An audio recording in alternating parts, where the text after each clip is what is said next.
Hey, y'all, good morning and welcome back to the channel and welcome back to where the magic happens, here at wormwizardcastings in Pelion, South Carolina. Y'all, it's currently about 68 degrees Fahrenheit. It's a beautiful day so far here in Pelion. Y'all, let's get right into it and let's see what the worm wizards are doing today. I just remembered I forgot to get the bread and bring it out here yesterday. So I don't know. I can't remember if I got any bread left in here. I don't. I had to bring some out today. Sorry, I forgot that, y'all. But let's get into it and let's see what they're doing anyways. All right, I'm going to zoom in down there and see. Yep, got a few mites right in the middle. I did not feed any, them any chicken laying crumbles yesterday, because I'm trying to starve out the red mites. And I have not been adding any moisture to the bin. And I did sprinkle in diatomaceous earth. And it looks like the diatomaceous earth helped a little bit, because there's not so many right in the middle as there was yesterday. But it looks like I still need to give it another dose today. The wormies are just hanging out, chilling like the villains on the corner. Ain't that right, fellas? Y'all say hey to everybody out there. Good morning, everybody. Oh, look at all those wormies. There's lots of worms in this bin.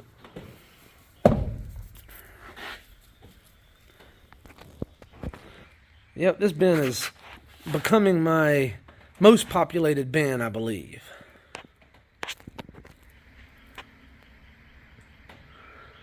Kind of makes me wonder if the red mite population explosion over here diminished the breeding and reproductive capacity of the worms in this bin, because I was reading up online that the red mites can interfere with the breeding process. So maybe that's why, because this used to be the bin I had the most worms in, and it's the oldest bin I've had the longest. So more mature, more worms, but then it had the mite problem, and now it seems as though this one has the most worms, and it doesn't have a mite problem. Although, to be fair, I was digging a bunch of worms out of this bin because it had the most worms, so I was digging the most out of that one. Anyhow, I guess it's not very scientific there, is it? It's more like bro science. Ooh, look at all the worms. Man, there's a lot of worms hanging out on this one. Look here. Look here, y'all. I'm going to zoom in there. Zoom in a little bit more. I had somebody say that they thought that the detail on my camera was pretty good. And they asked me what kind of camera I was using to film my videos. And just to let everybody know now, I'm using a phone. And it's a Samsung Galaxy S23. I think it's the 23 Ultra. I think it's the best camera phone I ever had. I guess they don't call them camera phones anymore, y'all. I guess I'm dating how old I am. They just call them phones with good cameras now, Lucas. But I remember back in the day when cell phones first came on the scene, and you had cell phones that didn't have cameras, and you had cell phones that had cameras, and well, a cell phone with a camera is a camera phone, y'all. All right. Yeah, Nathaniel told me he's the one that put the gnome out here. Whoa, look at that. They done took the gnome down. They done took the worm wizards have taken down the gnome. He's down for the count. 1, 2, 3. He's down. He's out, y'all. Okay, he's been out for probably quite some time. They probably took him down sometime in the middle of the night. He's been down there with worms crawling all over him. Lucas, help me, Lucas. Pick me up, Lucas. All right, sir, I'll pick you up. Here you go.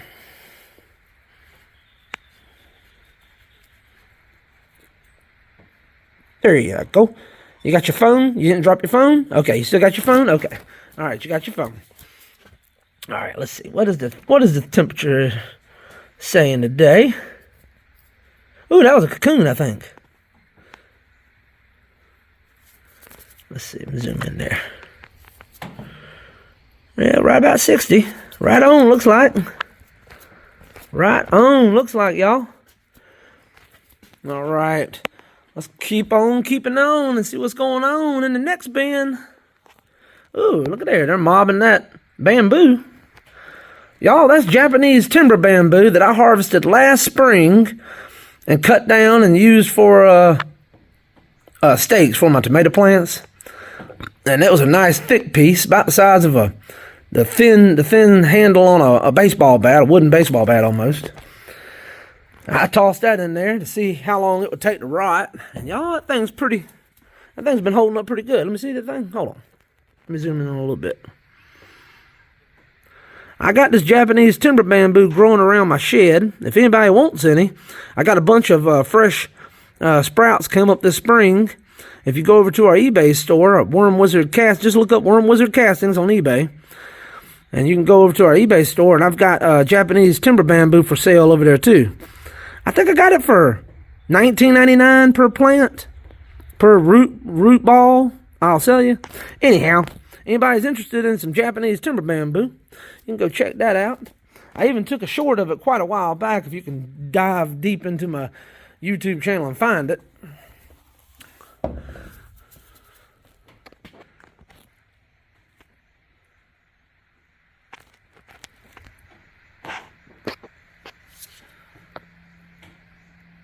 Got something growing over here. Wonder if that's a piece of corn that sprouted or something.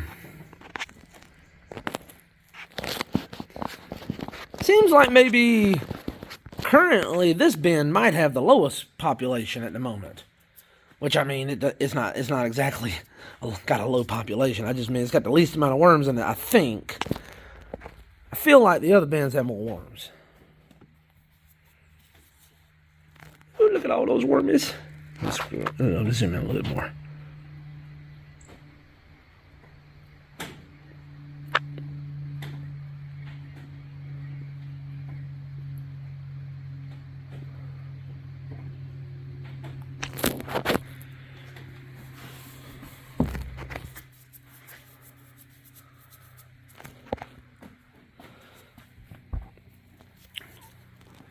Ooh, got a bunch of mites right there in the middle. Look at there. Look at all those mites right there.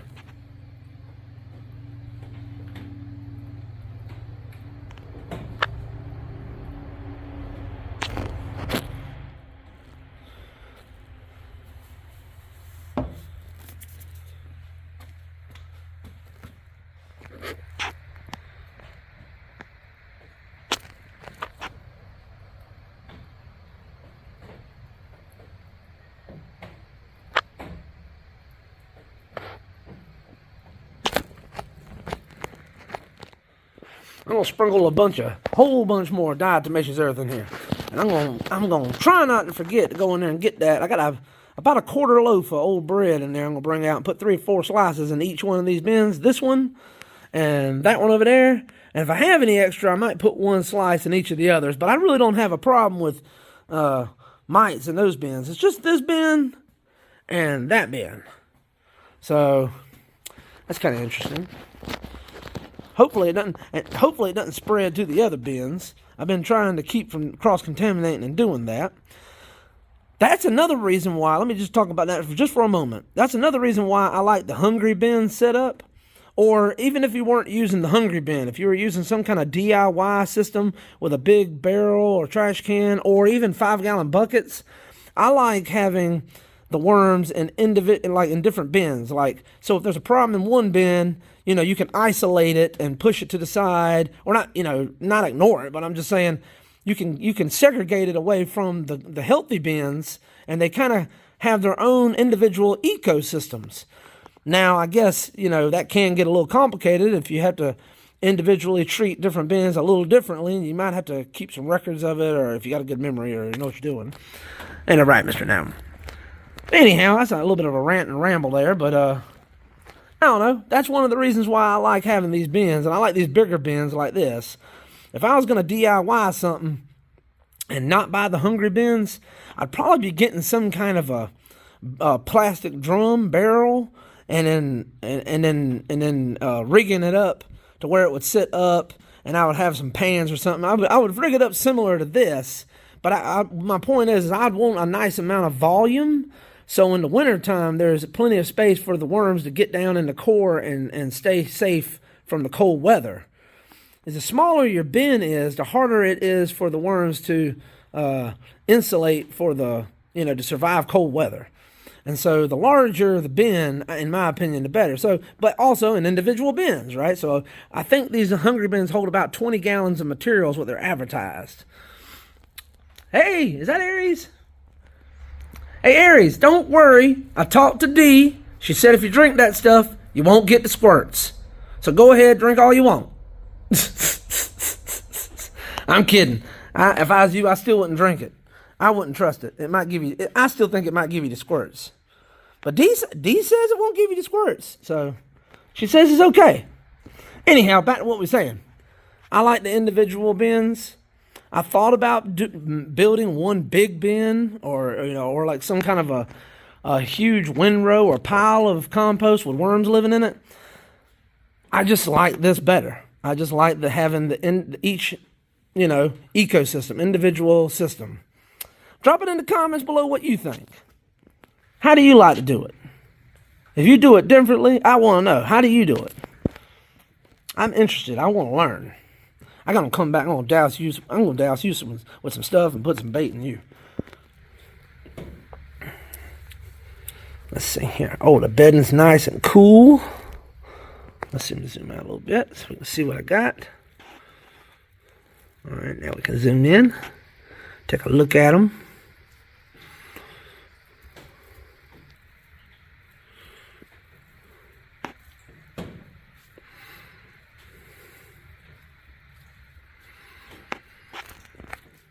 Oh, and I found, I didn't find, but I was doing some research online about the best way to separate worms, before you weigh them up to ship them out.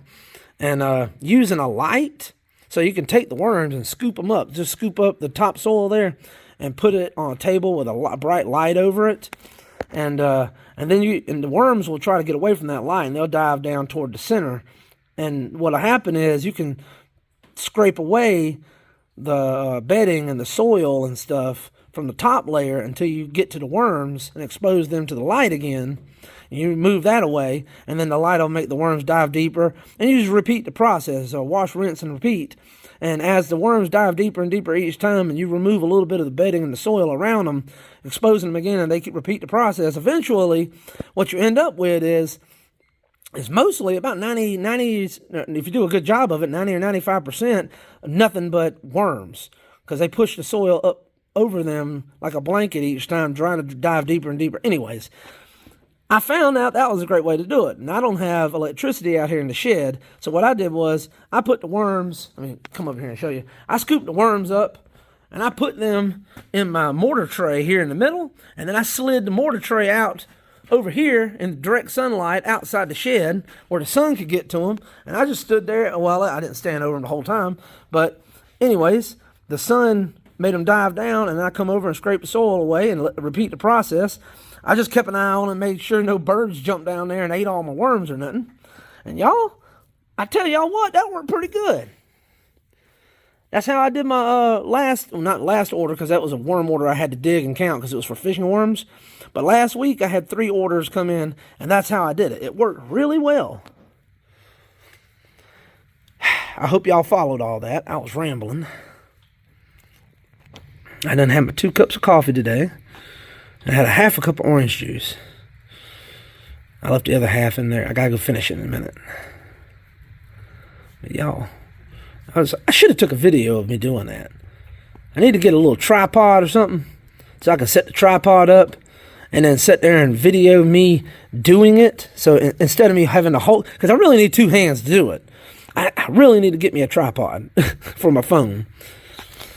And then I can set it up and I can demonstrate how I do it. And I can make a whole lot better video content demonstrating that. Or that's what I think. Anybody else think it'd be interesting to see how I do that with the sunlight?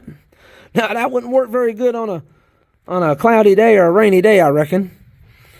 I have thought about having, bringing the mortar tray in my house and putting it on the dining room table and turning the lights on. I tell you. If anybody needs any worms and wants to put me to work, y'all, all you got to do, go into the description of these videos, There's a link there.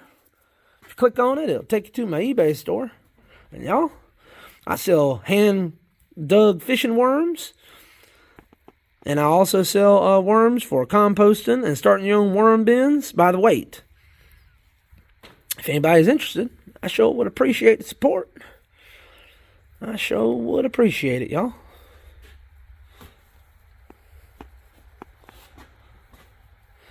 We also sell worm castings when I have them available on Worm Leche on the eBay store.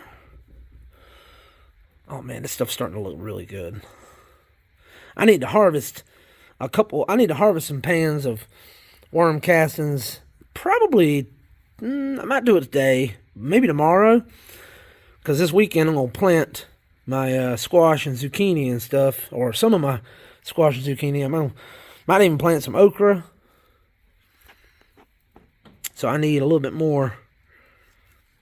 I can mix up to put in my garden when I plant my seeds. This stuff's looking right, too. I tell y'all what. Oh, that's what I was about to say. Guys, I was looking at the analytics, and we've got 1,779 subscribers to the channel now, y'all. Y'all, I think we're going to make our goal of 2,500 subscribers by July 4th of this summer. And don't forget, we're having a giveaway when we get there.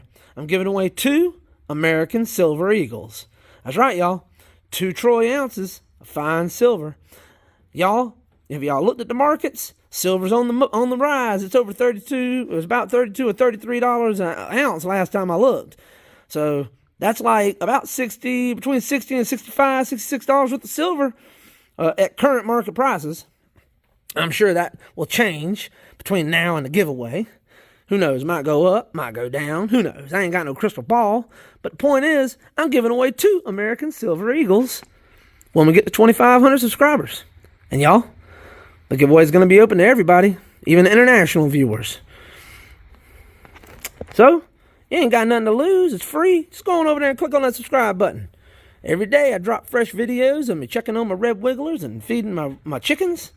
If that's the kind of thing you're into, well, come on and join the journey, y'all. I sure would appreciate it. And y'all, if you made it this far, drop me a comment down below. Let me know. I know Vicky and Dee, man, lots of y'all will be watching all the way to the end. Diane, I appreciate it, y'all. I sure do. I really do. And if you made it this far, you already know it. I appreciate it. God bless you. And y'all come back now. You hear?